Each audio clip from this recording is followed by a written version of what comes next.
Lucas capítulo 14, versículo 12 em diante. Vamos ler juntos? E dizia também ao que o tinha convidado: quando deres um jantar ou uma ceia, não chames os teus amigos, nem os teus irmãos, nem os teus parentes, nem vizinhos ricos, para que não suceda que também eles te tornem a convidar e te seja isso recompensado. Mas quando fizeres convite, chama os pobres, os aleijados, os mancos, os cegos, e serás bem-aventurado, porque eles não têm com o que te recompensar, mas recompensado serás na ressurreição dos justos.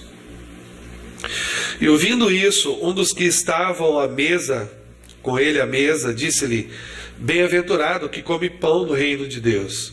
Porém ele lhe disse: um certo homem fez uma grande ceia e convidou a muitos.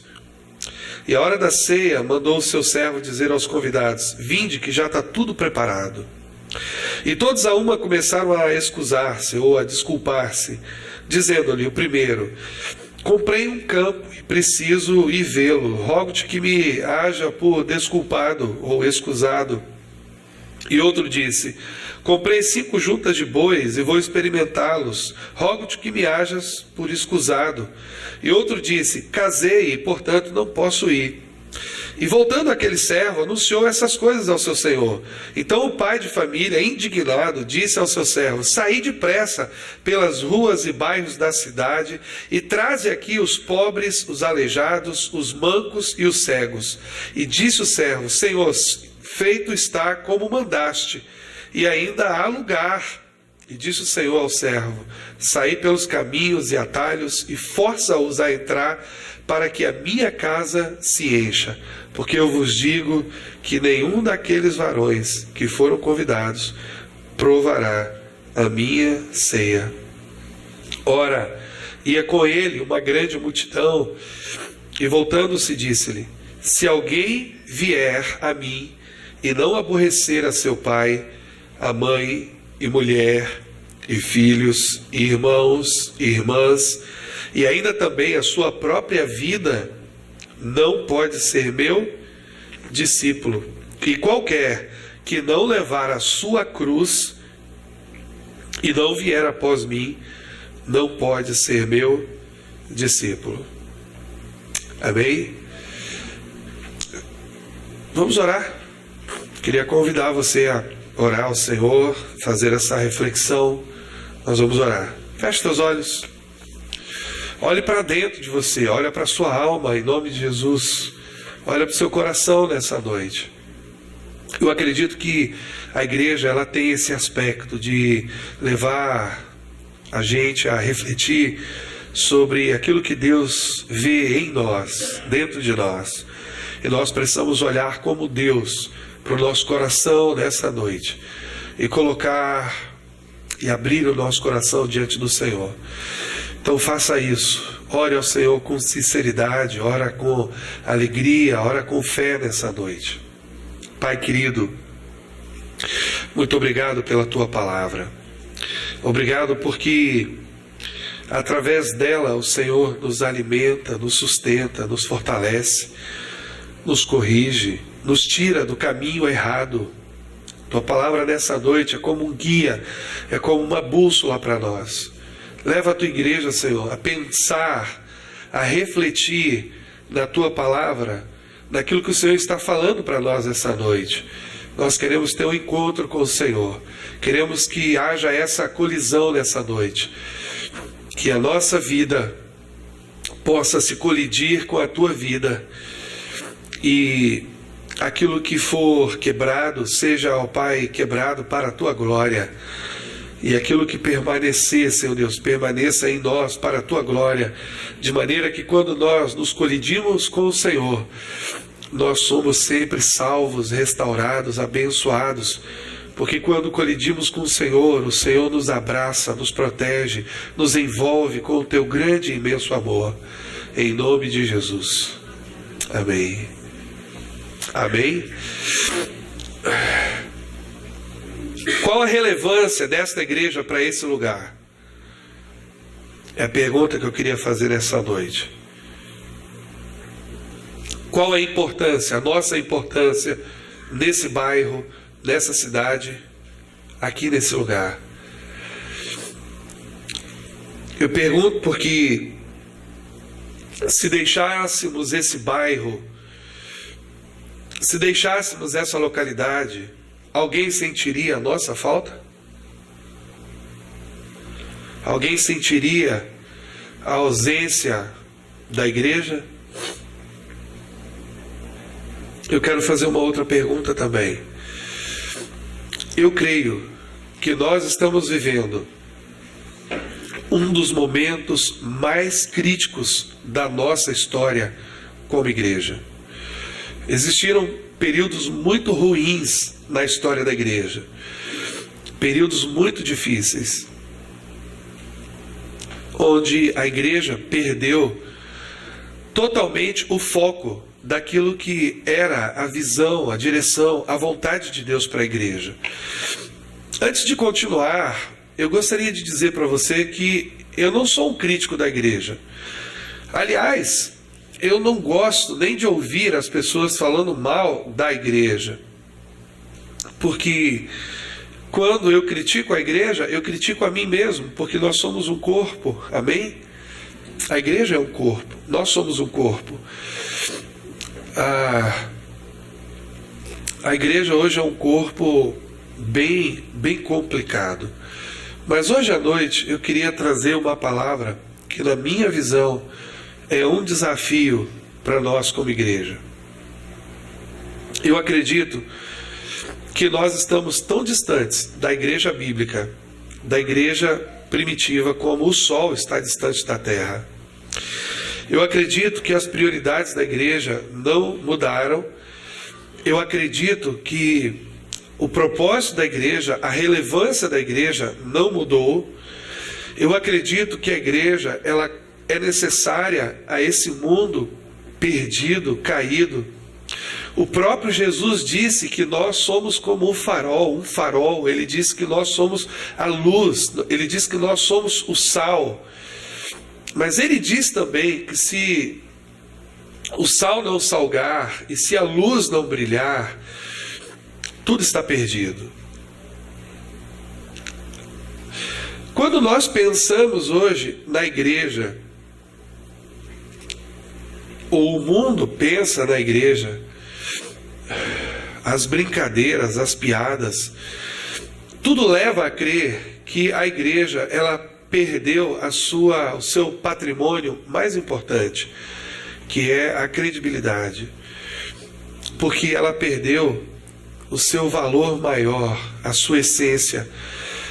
Eu digo aqui e vou dizer amanhã, e se o meu discurso mudar é porque eu me desconverti. A maior característica da igreja não é o dinheiro, não é a beleza, não é um prédio bonito, não são o conforto, não é o seu patrimônio financeiro. A maior característica da igreja, o melhor patrimônio da igreja é o amor de Cristo fluindo nesse lugar. A vida de Cristo, o amor de Cristo. As pessoas, quando entram numa igreja, elas precisam sentir que estão entrando na presença de Jesus. Elas precisam sentir que estão sendo amadas. Elas precisam sentir que estão sendo preferidas. A igreja hoje virou um ambiente de disputa de poder, de cargos, de busca de dinheiro. O Senhor Jesus disse para nós que um outro evangelho seria pregado, um outro espírito permearia a igreja, um outro Jesus andaria no meio da igreja. Como consequência disso, nós corremos o risco, e eu acredito nisso também, que podemos nos bater, podemos nos encontrar num outro céu. Não o de cima, mas o de baixo. Porque se tem um outro Jesus, um outro evangelho e um outro espírito, deve ter um outro céu também. Tão diferente, do verdadeiro, quanto o outro Jesus é do verdadeiro, quanto o outro Espírito é do verdadeiro, quanto o outro Evangelho é do verdadeiro. O que você faz numa igreja? Ou o que Deus faz por meio de você numa igreja? Qual é o Evangelho que nós estamos sendo ensinados dia após dia na TV, nos cultos, nas reuniões, nos GCs, nos grupos, na célula, sei lá como você queira chamar? Qual é o Evangelho? Qual é o impacto da vida de Deus na nossa vida? Quais são as transformações? Quais são as operações? O que é uma igreja hoje? O que é uma igreja nos dias de hoje? A mídia pegou essa ideia do padre pedófilo e do pastor ladrão. Qualquer pessoa lá no mundo tem uma ideia de que o cristão verdadeiro vai à igreja para dar dinheiro ao pastor. Qualquer pessoa lá no mundo tem uma ideia de que um padre na Europa é um pedófilo. A mídia pegou esse tema e a mídia devastou essas coisas. E é isso que eu entendo, que nós não devemos dar as nossas pérolas aos porcos. Ou não jogueis as pérolas aos porcos. O que é a igreja hoje?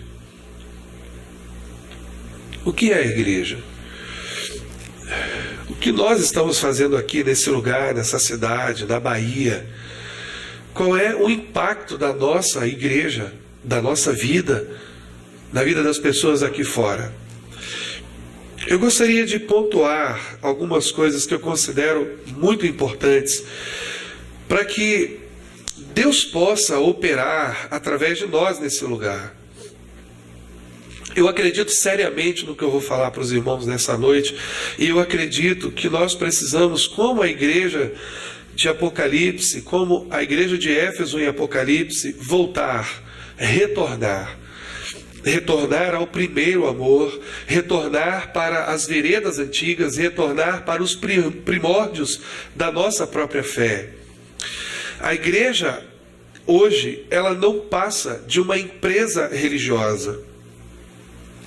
A igreja hoje, ela está migrando o seu interesse na vida das pessoas para o recurso que as pessoas possuem. A igreja hoje, de uma forma muito genérica, com raríssimas exceções, virou um ambiente onde as pessoas elas se sentem exploradas, enganadas, violentadas, onde elas se sentem, de alguma forma, usurpadas, porque a maioria da pregação da igreja hoje gira em torno de dinheiro, de recurso, daquilo que as pessoas podem fornecer, podem dar. E a igreja é mais do que isso. Aliás, a igreja não é nada disso. A igreja hoje virou um lugar de pessoas egoístas. Por que eu falo isso? Porque um pequeno grupo, porque eu acredito que a igreja, na sua maioria, é ainda um lugar sério, é ainda um lugar onde a luz brilha e o sal salga, é ainda um lugar onde a glória de Deus desce e onde a presença de Deus é manifesta, é sentida, onde as vidas das pessoas são de fato transformadas e onde Deus ele flui, opera no nosso meio. Quando eu falo no nosso meio de uma forma mais geral. Mas um pequeno grupo de pessoas muito mal intencionadas tem, na verdade, destruído um patrimônio que foi conquistado ao longo dos séculos e de muitas gerações. Se percebeu e tem se pregado esse evangelho do assistencialismo. Porque se nós formos perceber de uma forma mais ampla, as pessoas elas estão buscando a igreja para, primeiro, resolver os seus problemas, segundo, terem suas necessidades supridas e terceiro, no pior sentido da palavra, se sentirem separadas. Não santas, separadas. debaixo de um padrão de segurança e conforto. Quando eu falo resolver os seus problemas, eu estou falando que boa parte das pessoas que buscam a igreja, elas buscam a Deus ou a igreja porque elas querem ter o seu problema financeiro resolvido, ou o seu problema familiar resolvido, ou o seu problema sentimental resolvido. E um outro percentual também procura a igreja para terem as suas necessidades supridas, sejam elas físicas ou emocionais. E a gente vê que a igreja se tornou um ambiente de segurança e conforto. E Mateus 7,11, quando Jesus está falando aos discípulos a respeito de que tudo aquilo que eles pedirem, quando eles baterem, quando eles buscarem, eles vão achar, a porta vai se abrir, vai ser dado. Jesus diz assim: se vós, pois, sendo maus, se vós, pois, sendo maus. Jesus considera aquelas pessoas que estavam andando com ele, os seus próprios discípulos, as pessoas que tinham um bom coração, como pessoas más. Ele faz essa observação. O que é a igreja hoje? Eu também penso que a igreja hoje se tornou um lugar de pessoas equivocadas. Se você abrir a sua Bíblia no livro de Lucas ainda, no capítulo 18, e eu vou colocar aqui no painel, para que você possa me acompanhar o raciocínio. A partir do verso 10, nós lemos assim: 2 homens subiram ao templo para orar, um fariseu e o outro publicano. Só para que você tenha uma ideia, o fariseu, ele era um membro de dos partidos religiosos do tempo de Jesus. No tempo de Jesus havia alguns partidos religiosos: os fariseus, os saduceus, os herodianos, os essênios, os zelotes. Então havia vários grupos, várias denominações evangélicas no tempo no tempo de Jesus. Os saduceus, uns criam em anjos, outros não criam, uns criam na espada, outros não. Então havia cada um com a sua doutrina, cada um. Os fariseus eram os religiosos mais radicais do tempo de Jesus. Eram aquelas pessoas que se achavam observadoras da lei, conhecedoras da lei. Então, sobem 2 pessoas ao templo a orar. E Jesus está dizendo que um é um fariseu e o outro é um publicano. O que é um publicano? É um cobrador de impostos. E o fariseu, estando de pé, orava consigo desta maneira: ó Deus, graças te dou porque não sou como os demais homens, roubadores, injustos e adúlteros, nem ainda como este publicano. Eu jejuo 2 vezes na semana e dou o dízimo de tudo quanto possuo.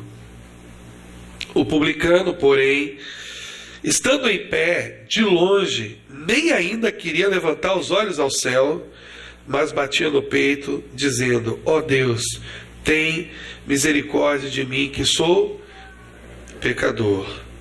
Digo-vos que este desceu justificado para sua casa, e não aquele, porque qualquer que a si mesmo se exaltar será humilhado, e qualquer que a si mesmo se humilhar será exaltado.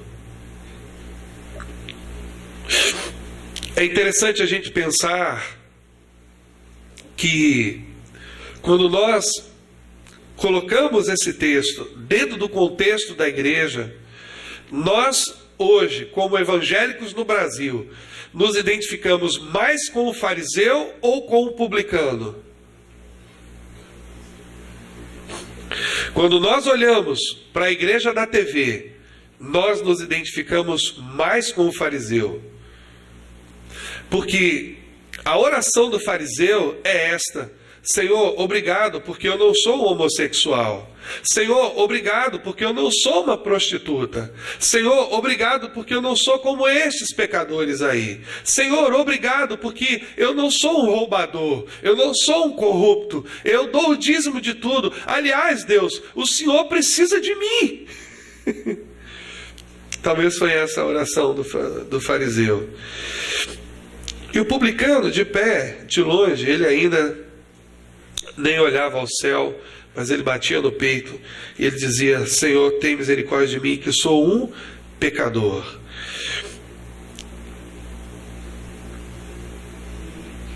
A igreja se tornou um lugar de pessoas equivocadas, pessoas que perderam a sensibilidade daquilo que elas precisam fazer diante de Deus. Nós temos uma visão muito clara que quando nós entregamos a nossa vida a Jesus, nós deixamos de ser filhos do diabo, deixamos de ser escravos do império das trevas, nos tornamos filhos do reino do seu amor, nos tornamos filhos amados, como fala Romanos, como fala Colossenses.